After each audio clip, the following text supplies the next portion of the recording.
വീണ ഒരു ചെകുത്താനും കടലിനും ഇടയിലായിരിക്കും. അച്ഛൻ്റെ ഇടപെടൽ സംബന്ധിച്ച് മറുപടി പറഞ്ഞാൽ അച്ഛനെ അടുത്ത ഘട്ടത്തിൽ ചോദ്യം ചെയ്യേണ്ടി വരും. അച്ഛൻ്റെ ഇടപാട് സംബന്ധിച്ച് മറുപടി പറഞ്ഞില്ലെങ്കിൽ വീണ അറസ്റ്റ് ചെയ്യപ്പെടും. അപ്പോൾ അതുകൊണ്ട് തന്നെ അടുത്ത ചോദ്യം ചെയ്യൽ വീണയെ സംബന്ധിച്ചിടത്തോളം നിർണായകമാണ്. അച്ഛൻ്റെ പേര് പറഞ്ഞാലും കുഴപ്പം, അച്ഛൻ്റെ പേര് പറഞ്ഞില്ലെങ്കിലും കുഴപ്പം. ആ സ്ഥാപിത താല്പര്യം നടപ്പിലാക്കേണ്ട വിജയൻ എന്ന മുഖ്യമന്ത്രിയുടെ മകളെ സഹായിച്ചു എന്നതിലേക്കാണ് ഇപ്പോൾ ഈ സംഭവം പോകുന്നത്. നമസ്കാരം.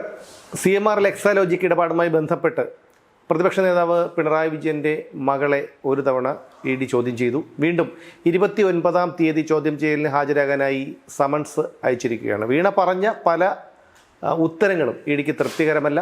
തനിക്കൊന്നും അറിയില്ല എന്നാണ് വീണ പറയുന്നത്. തനിക്കൊന്നും അറിയില്ല എന്ന് പറയുമ്പോൾ അച്ഛൻ ചെയ്തു കൊടുത്ത സേവനത്തിൻ്റെ പ്രതിഫലമായിട്ടാണ് താൻ പണം കൈപ്പറ്റിയത് എന്നുള്ള ഒരു അർത്ഥം അതിനില്ലേ? അല്ലാതെ നമ്മൾ ഈ വീണയെ ചോദ്യം ചെയ്യുന്ന ഈ വിഷയം നമ്മൾ ക്ലോസ് ആയിട്ട് ഫോളോ ചെയ്യുമ്പോൾ നമുക്ക് കാണാൻ കഴിയുന്നത്, ഈ എക്സാലോജിക് CMRL പണമിടപാട് സാവധാനം വീണയെ കടന്ന് വീണയുടെ അച്ഛനിലേക്ക് പോകുന്നു എന്നതാണ്. നമുക്കറിയാം 2023 ആദ്യം പുറത്തു വരുന്നത്. അതിനുശേഷം മെയ് 26-ാം തീയതി കോടതി വിധി, അതിനുശേഷം റെയ്ഡ്, അവിടുന്ന് ഇലക്ട്രോണിക് ഗാഡ്ജറ്റുകളെല്ലാം കൊണ്ടുപോകൽ, അതിനുശേഷം വീണയെ വീണ്ടും ചോദ്യം ചെയ്യൽ. അതായത് 8 മണിക്കൂർ നീണ്ടു എന്നാണ് ആ ചോദ്യം ചെയ്യലെന്ന് പറയുന്നത്. ആ ചോദ്യം ചെയ്യലിന് ശേഷം അവരെ ഇപ്പോൾ 29-ാം തീയതി വീണ്ടും ചോദ്യം ചെയ്യാൻ വിളിച്ചിരിക്കുക. അപ്പോൾ പ്രധാനപ്പെട്ട വിഷയം എന്ന് പറയുന്നത്, ആ ചോദ്യം ചെയ്യലിന് ശേഷം എന്ത് സംഭവിക്കും, ഈ കേസ് എങ്ങനെയാണ് വികസിച്ച് വരുന്നത്, ഇത് ഇവോൾവ് ചെയ്യുന്നത് എങ്ങനെയാണ്, ഇതിലിനി അടുത്ത ഘട്ടം എന്തായിരിക്കും, ആ ഘട്ടത്തിൽ വീണയുടെ റോൾ എന്തായിരിക്കും, വിജയൻ്റെ റോൾ എന്തായിരിക്കും, ഇതൊക്കെ കൂടുതൽ ചർച്ചാ വിഷയത്തിലേക്ക് വരികയാണ്. ഈ വിഷയം ചർച്ച ചെയ്ത് തുടങ്ങിയ സമയത്ത് CMRലും വീണയും തമ്മിലുള്ള ഒരു അനധികൃത ഇടപാട് എന്നുള്ള നിലയിലാണ് ഇത് തുടങ്ങിയത്. അത് പിന്നീട് മുന്നോട്ട് പോയപ്പോൾ വീണയും CMRലുമായിട്ടുള്ള ഒരു ഫ്രോഡുലൻ്റ് ആയിട്ടുള്ള ട്രാൻസാക്ഷൻ ആണെന്നും അതിൽ 2,78,00,000 രൂപ ഇൻവോൾവ് ആണെന്നും ഉള്ള വിവരങ്ങൾ പുറത്തു വന്നു.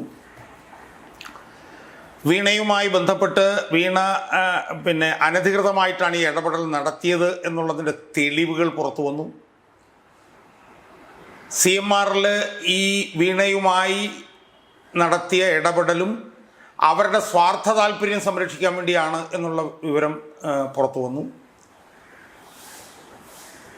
വീണ ഈ CMRലുമായിട്ട് നടത്തിയ ഇടപാടുകൾ സംബന്ധിച്ച് അത് മുഴുവൻ അനധികൃതമാണെന്ന് വ്യക്തമായി സൂചിപ്പിക്കുന്ന ഒട്ടനവധി തെളിവുകൾ പുറത്തേക്ക് വന്നു. CMRൽ വീണയ്ക്ക് സഹായം ചെയ്തു കൊടുത്തത് അനധികൃതമാകുന്നത് എന്തുകൊണ്ട് എന്നുള്ള ചർച്ചകൾ വന്നു. കാരണം അനധികൃതമായി CMRൽ വീണയ്ക്ക് എന്തെങ്കിലും സഹായം ചെയ്തു കൊടുക്കുകയാണെങ്കിൽ സ്വാഭാവികമായും അതിന് പുറകിൽ CMRൽ ഒരു സ്വാർത്ഥ താല്പര്യം, നിക്ഷിപ്ത താല്പര്യം ഉണ്ടാവും. ആ നിക്ഷിപ്ത താല്പര്യം, സ്വാർത്ഥ താല്പര്യം ഇല്ലെങ്കിൽ അവർ വീണയ്ക്ക് ഇതുപോലെ ഒരു സഹായം ചെയ്ത് കൊടുക്കേണ്ട കാര്യമില്ലല്ലോ.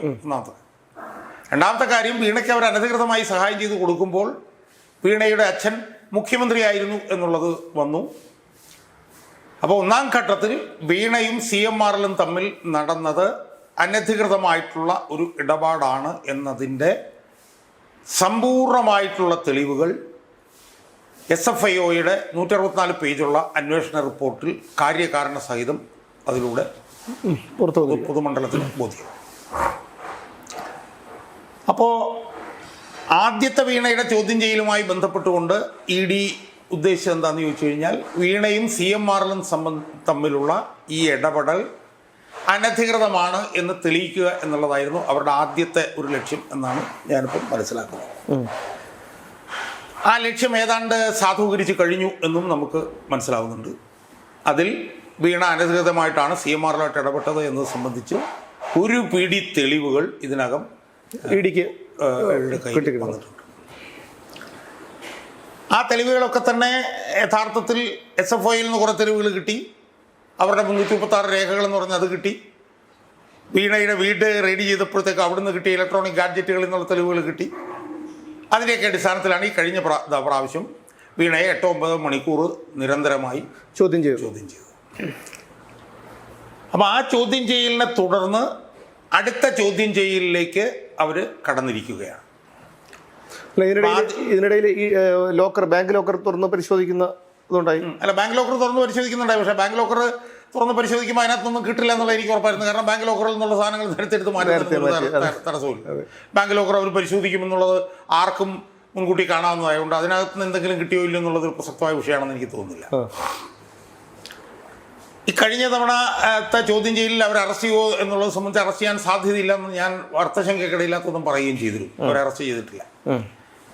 പക്ഷെ ആ ചോദ്യം ചെയ്യലിന് ശേഷവും വീണ്ടും 29-ാം തീയതി ഒരു ചോദ്യം ചെയ്യലിന് കൂടി അവരെ വിധേയമാക്കുന്നു എന്ന് പറയുമ്പോൾ ആ ചോദ്യം ചെയ്യൽ വളരെ നിർണായകമായിട്ട് മാറുകയാണ്. 29-ാം തീയതി അവരെ ചോദ്യം ചെയ്യാൻ വിളിച്ചത് തന്നെ ഇതിനു മുമ്പ് ചോദ്യം ചെയ്തപ്പോൾ ആ ചോദ്യം ചെയ്യൽ തൃപ്തികരമായിരുന്നില്ല എന്നുള്ളത് കൊണ്ടാണല്ലോ. കാരണം ആ ചോദ്യം ചെയ്യൽ തൃപ്തികരമാണെങ്കിൽ പിന്നെ അവരെ വീണ്ടും ചോദ്യം ചെയ്യാൻ വിളിക്കേണ്ടതില്ല. രണ്ട്, ആ ചോദ്യം ചെയ്യലിനോട് അവർ സഹകരിച്ചു എന്നുള്ളത് കൊണ്ടാണ് അവരെ അറസ്റ്റ് ചെയ്യാതിരുന്നത്. അപ്പം അടുത്ത തവണ ചോദ്യം ചെയ്യാൻ അവരെ വിളിച്ചതിൽ നിന്ന് നമുക്ക് മനസ്സിലാക്കേണ്ടതെന്ന് വെച്ച് കഴിഞ്ഞാൽ ആദ്യ ചോദ്യം ചെയ്യൽ തൃപ്തികരമായിരുന്നുവെങ്കിലും അവരിൽ നിന്ന് കൂടുതൽ വിവരങ്ങൾ കിട്ടേണ്ടതുണ്ട് എന്നുള്ള ഒരു നിഗമനത്തിൻ്റെ അടിസ്ഥാനത്തിലാവണം അവരെ ഒന്നുകൂടി ചോദ്യം ചെയ്യാൻ വിളിച്ചത് എന്നാണ് ഞാൻ വിശ്വസിക്കുന്നത്. എന്ന് മാത്രമല്ല, നമ്മളിപ്പോൾ മനസ്സിലാക്കുന്നത് ഈ SFIകളിൽ നിന്ന് കിട്ടാനുണ്ടായിരുന്ന 136 രേഖകൾ പൂർണ്ണമായി അവർക്ക് കിട്ടിയിരുന്നില്ല കിട്ടിയിരുന്നില്ല എന്നുകൂടി നമുക്ക് മനസ്സിലാകും. അപ്പോൾ അതെന്തായാലും 29-ന് മുമ്പ് അത് കിട്ടും. പക്ഷേ ഈ കഴിഞ്ഞ ചോദ്യം ചെയ്യലിൻ്റെ ഭാഗമായി പുറത്തു വരുന്ന വിഷയങ്ങൾ നമ്മൾ നിരീക്ഷിക്കുമ്പോൾ നമുക്ക് കാണാൻ കഴിയുന്നത് ആ ചോദ്യം ചെയ്യലിലൂടെ അല്ലെങ്കിൽ ആ ചോദ്യം ചെയ്യലിൻ്റെ ഭാഗമായി ഈ അനധികൃത ഇടപാട് വീണയെ കടന്ന് വീണയുടെ അച്ഛനിലേക്ക് പോയിട്ടുണ്ടോ എന്നുള്ള സംശയമാണ് ഇപ്പോൾ ഉയർന്നു വന്നുകൊണ്ടിരിക്കുന്നത്. കാരണം താൻ ഈ പണമിടപാടൊക്കെ നടത്തിയെങ്കിലും തനിക്കതിനെക്കുറിച്ചിട്ട് പിന്നെ അതിൻ്റെ വിശദാംശങ്ങൾ സംബന്ധിച്ച് കൂടുതൽ വിവരമൊന്നും ഇല്ലായിരുന്നു എന്ന് വീണ ആ ചോദ്യം ചെയ്യലിൽ പറഞ്ഞതായിട്ടാണ് ഇപ്പോൾ നമുക്ക് മനസ്സിലാക്കാൻ കഴിയുന്നത്. അപ്പോൾ സ്വാഭാവികമായും അവരെ ആണ് സ്ഥാപനം തുടങ്ങിയതെങ്കിലും പണമൊക്കെ അവരുടെ അക്കൗണ്ടിലേക്കാണ് വന്നതെങ്കിലും അവരാണ് CMRLുമായിട്ട് ബന്ധപ്പെട്ട ഇടപാട് നടത്തിയിരുന്നതെങ്കിലും ആത്യന്തികമായി അവരൊരു ഉപകരണം, വേറെ ആരുടെയോ ഉപകരണമായിരുന്നു എന്നതിലേക്കാണ് ഇപ്പോൾ ഈ കേസ് ഇവോൾവ് ചെയ്തുകൊണ്ടിരിക്കുന്നത് എന്നാണ് എനിക്ക് തോന്നുന്നത്. വേറെ ആരുടെയോ എന്ന് പറയുമ്പോൾ അതിൻ്റെ മൂലം നീളുന്നത് അല്ല, അച്ഛനിലേക്ക് തന്നെ അതാണ് പോലെ. അപ്പം അതായത് അവർ നേരിട്ട് നടത്തിയ ഒരു ഇടപെടൽ അല്ലെങ്കിൽ ഒരു ഇടപാട് ആയിരുന്നില്ല ഈ ഇടപാട് എന്നതാണ് ഇപ്പോൾ ഈ കേസ് എത്തി നിൽക്കുന്ന ഒരു ഘട്ടം എന്ന് പറയുന്നത്. സ്വാഭാവികമായും അവർക്ക് ഈ അനധികൃത ഇടപാട് നടത്താനുള്ള കളം ഒരുങ്ങിയത് തന്നെ അവരുടെ അച്ഛൻ മുഖ്യമന്ത്രിയായിരുന്നു. ഈ ഇടപാട് നടക്കുന്ന സമയത്തും അച്ഛൻ മുഖ്യമന്ത്രിയായിരുന്നു. ഈ ഇടപാടിൻ്റെ പുറകിൽ CMRലൊരു സ്ഥാപിത താല്പര്യവും നിശ്ചിത താല്പര്യവും ഉണ്ടായിരുന്നു. അതുകൊണ്ടാണ് അവർ വീണയായിട്ട് ഇടപെട്ടത് എന്നൊക്കെ ഉള്ള കാര്യങ്ങൾ ഇപ്പം പുറത്തു വന്നിട്ടുണ്ട്. പക്ഷേ ഇതിൻ്റെ അടുത്ത ഘട്ടത്തിലേക്ക് പോകുമ്പോൾ ഇതെത്താൻ പോകുന്നൊരു ഘട്ടം എന്ന് പറഞ്ഞാൽ ഏതാ? CMRലൊരു നിശ്ചിത താല്പര്യം, ഒരു സ്ഥാപിത താല്പര്യം ഉണ്ടായിരുന്നു. ആ സ്ഥാപിത താല്പര്യം നടപ്പിലാക്കാൻ വേണ്ടി ആ സ്ഥാപിത താല്പര്യം നടപ്പിലാക്കേണ്ട വിജയൻ എന്ന മുഖ്യമന്ത്രിയുടെ മകളെ സഹായിച്ചു എന്നതിലേക്കാണ് ഇപ്പോൾ ഈ സംഭവം പോകുന്നത്. അപ്പോൾ എന്താണ് ആ സംഭവം? ആ സംഭവം എന്താണെന്ന് ചോദിച്ചാൽ 4-5 വർഷങ്ങൾക്ക് മുമ്പ് കരിമണൽ ഖനനം പൊതുമേഖലയിലാക്കണം എന്നുള്ള കേന്ദ്ര ഗവൺമെൻറ് തീരുമാനം 3-4 വർഷം കേരളത്തിൽ നടപ്പിലാക്കുന്നത് താമസിപ്പിച്ചു. ആര്? വിജയൻ. അത് താമസിപ്പിച്ചുകൊണ്ടിരുന്ന സമയത്താണ് വിജയൻ്റെ മകൾ വീണയുമായി ഈ സാമ്പത്തിക ഇടപാട് നടന്നുകൊണ്ടിരുന്നത്. അപ്പോൾ അവിടെയാണ്, അങ്ങോട്ടേക്കാണ് ഈ കേസ് പോകുന്നത്. അപ്പോൾ വിജയൻ്റെ മകളായതുകൊണ്ട് ഇടപാട് നടന്നു. വിജയൻ മുഖ്യമന്ത്രി ആയിരുന്നപ്പോൾ ഇടപാട് നടന്നു. വിജയൻ ചെയ്ത ഒരു സ്ഥാപിത ഒരു നിക്ഷിപ്ത താല്പര്യത്തിന് ഉള്ള ഉപകാര സ്മരണ എന്നുള്ള നിലയിലാണ് വീണയ്ക്ക് ഈ പണം കിട്ടിയത്. 4, തനിക്കിതൊന്നും അറിയില്ല ഈ ഇടപാടുകൾ സംബന്ധിച്ച് വിശദാംശങ്ങളൊന്നും തനിക്കറിയില്ല എന്ന് വീണ പറഞ്ഞു കൊടുക്കുകയും ചെയ്തു. അപ്പോൾ ഈ 4 ഘടകങ്ങൾ നമ്മൾ വിശദമായി പരിശോധിക്കുമ്പോൾ നമുക്ക് മനസ്സിലാക്കാൻ കഴിയുന്നത് ഈ കേസ് മകളിൽ എത്തി മകളുടെ തെറ്റുകൾ മനസ്സിലാക്കി ആ മകളുടെ തെറ്റുകൾ മനസ്സിലാക്കിയതിന് ശേഷം അച്ഛനിലേക്ക് അത് പോകുന്നു. ഇതാണ് ഇപ്പോൾ എത്തി നിൽക്കുന്ന ഘട്ടം. അതുകൊണ്ട് തന്നെ അടുത്ത ചോദ്യം ചെയ്യൽ അതിനിർണായകമാണ്. അതായത് അടുത്ത ചോദ്യം ചെയ്യലിൽ വീണയുടെ ഇടപെടൽ സംബന്ധിച്ചിട്ടുള്ള ചോദ്യങ്ങൾ ഉണ്ടാവും, അതിനൊരു തീർപ്പും ഉണ്ടാവും. പക്ഷെ അതിനുശേഷം വീണയുടെ അച്ഛൻ്റെ ഇടപെടൽ സംബന്ധിച്ചിട്ടുള്ള ചോദ്യങ്ങളിലേക്ക് ED കടക്കുമ്പോൾ വീണ എന്ത് മറുപടി കൊടുക്കും എന്നതിനെ അടിസ്ഥാനപ്പെടുത്തിയിരിക്കും വീണയുടെ അറസ്റ്റും മറ്റു കാര്യങ്ങളും. അല്ല, അങ്ങനെ വരുമ്പോൾ ഇത് വീണ ഇപ്പോൾ എന്തായാലും അച്ഛൻ്റെ പേര് പറയാതിരിക്കാൻ കഴിയില്ലല്ലോ. അങ്ങനെ വരുമ്പോൾ വീണ്ടും പിണറായി വിജയനിലേക്ക് സമരസം ചോദ്യം ചെയ്യലും മറ്റു നടപടികളുമായി EDക്ക് പോകേണ്ടി വരില്ലേ? അല്ല, അതിൽ 2 കാര്യങ്ങളാണ് നടക്കാൻ സാധ്യത. ഒന്ന്, വീണയുടെ അച്ഛൻ്റെ ഇടപെടലുമായി ബന്ധപ്പെട്ടിട്ടുള്ള ചോദ്യങ്ങൾ ചോദിക്കുമ്പോൾ വീണ അതിനോട് എടുക്കുന്ന സമീപനം എന്ത് എന്നുള്ളത് വളരെ പ്രധാനമായിരിക്കും. അതായത് വീണയുടെ അച്ഛനുമായി ബന്ധപ്പെട്ട ചോദ്യങ്ങൾ വരുമ്പോൾ അച്ഛൻ്റെ ഇടപെടൽ സംബന്ധിച്ച് വീണ ഒരു ചെകുത്താനും കടലിനും ഇടയിലായിരിക്കും. അച്ഛൻ്റെ ഇടപെടൽ സംബന്ധിച്ച് മറുപടി പറഞ്ഞാൽ അച്ഛനെ അടുത്ത ഘട്ടത്തിൽ ചോദ്യം ചെയ്യേണ്ടി വരും. അച്ഛൻ്റെ ഇടപാട് സംബന്ധിച്ച് മറുപടി പറഞ്ഞില്ലെങ്കിൽ വീണ അറസ്റ്റ് ചെയ്യപ്പെടും. അപ്പോൾ അതുകൊണ്ട് തന്നെ അടുത്ത ചോദ്യം ചെയ്യൽ വീണയെ സംബന്ധിച്ചിടത്തോളം നിർണായകമാണ്. അച്ഛൻ്റെ പേര് പറഞ്ഞാലും കുഴപ്പം, അച്ഛൻ്റെ പേര് പറഞ്ഞില്ലെങ്കിലും കുഴപ്പം. അച്ഛൻ്റെ പേര് പറഞ്ഞില്ലെങ്കിൽ അകത്തായി പോകും. അച്ഛൻ്റെ പേര് പറഞ്ഞാൽ അടുത്ത ഘട്ടത്തിൽ അച്ഛനെ ചോദ്യം ചെയ്യും. അതുകൊണ്ട് ഈ 29-ാം തീയതി നടക്കാൻ പോകുന്ന ചോദ്യം ചെയ്യൽ വളരെ വളരെ നിർണായകമാണ്.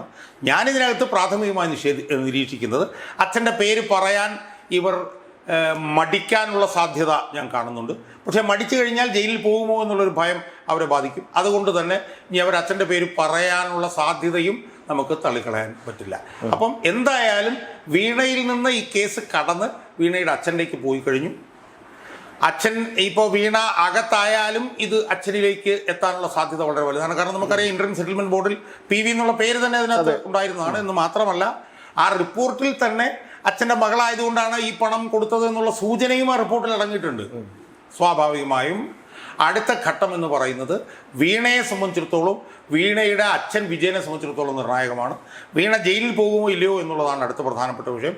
അതോടൊപ്പം തന്നെ അച്ഛൻ ചോദ്യമുനയിലേക്ക് അടുത്ത ചോദ്യം ചെയ്യൽ അച്ഛനെ ആയിരിക്കുമോ എന്നുള്ളത്. അപ്പോൾ അതുകൊണ്ട് തന്നെ വളരെ ഉദ്വേഗം ജനിപ്പിക്കുന്ന ഒരു ചോദ്യം ചെയ്യലാണ് 29-ാം തീയതി നടക്കാൻ പോകുന്നത് എന്നാണ് എനിക്ക് തോന്നുന്നത്. തീർച്ചയായിട്ടും അത് പിണറായി വിജയനെ സംബന്ധിച്ചിടത്തോളവും വീണയെ സംബന്ധിച്ചിടത്തോളവും നിർണായകമായിട്ടുള്ള ഒരു ചോദ്യം ചെയ്യൽ തന്നെയായിരിക്കും അത്. കാരണം 2ാം തവണയും വീണയെ ചോദ്യം ചെയ്യണമെങ്കിൽ ആദ്യത്തെ ചോദ്യം ചെയ്യലിൽ ചില കാര്യങ്ങൾക്ക് വ്യക്തത വരുത്തേണ്ടതുണ്ട്. എന്ന് മാത്രമല്ല അവരുടെ സ്ഥാപനത്തിന് ഇത്തരത്തിലൊരു വഴിവിട്ട രീതിയിൽ 2,78,00,000 രൂപ കിട്ടുമ്പോൾ അത് അച്ഛൻ്റെ ഒരു സേവനത്തിൻ്റെ ഫലമായിട്ടായിരിക്കണം. അത് തീർച്ചയായും വീണയ്ക്ക് അങ്ങനെ ഒരു പേര് പറയേണ്ടി വരും. ഷാജാൻ സാറ് പറഞ്ഞതുപോലെ വീണ എന്തായാലും ചെകുത്താനും കടലിനും ഇടയിൽപ്പെട്ട ഒരു അവസ്ഥയിലായിരിക്കും.